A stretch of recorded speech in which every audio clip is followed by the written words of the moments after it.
Gai wneud cais am ddadl yn amser y Llywodraeth i drafod yr argyfwng gwirioneddol sydd yna o ran Amseroedd Aros am lawdriniaeth orthopedic yn Ysbyty Gwynedd a'r pryder bod yr argyfwng yna wedi troi yn rhywbeth llawer gwaith na hynny. Y mis Mai oedd y tro diwethaf i fi ofyn am ffigurau Aros ar gyfer lawdriniaeth orthopedic yn Ysbyty Gwynedd. Mi oedd yna 2,200 o bobl yn aros y bryd hynny am 110 o wythnosau.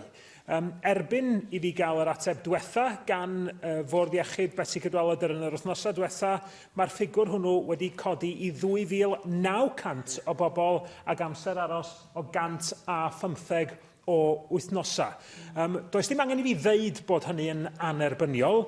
Mae Prif Weithredwr y Bwrdd Iechyd yn ymddiheuro yn ei lythyr diweddar i fi ac yn derbyn bod hyn yn anerbyniol, ond nid ymddiheiriad da ni'n chwilio amdano fo, ond trefn sydd yn galluogi cleifion yn yr etholaeth i ac etholaethau cyfagos i gael triniaeth mewn amser teg. Mae yna 2 o lawfeddygon yn mynd i gael eu penodi o fis Ionawr fel dwi'n deall. Y gwir amdani ydy bod hyn yn rhy chydig ac yn rhy hwyr, ac maen nhw'n delio rwan efo amser aros o 700 yn fwy o bobl na pe bai y penderfyniad wedi cael ei wneud.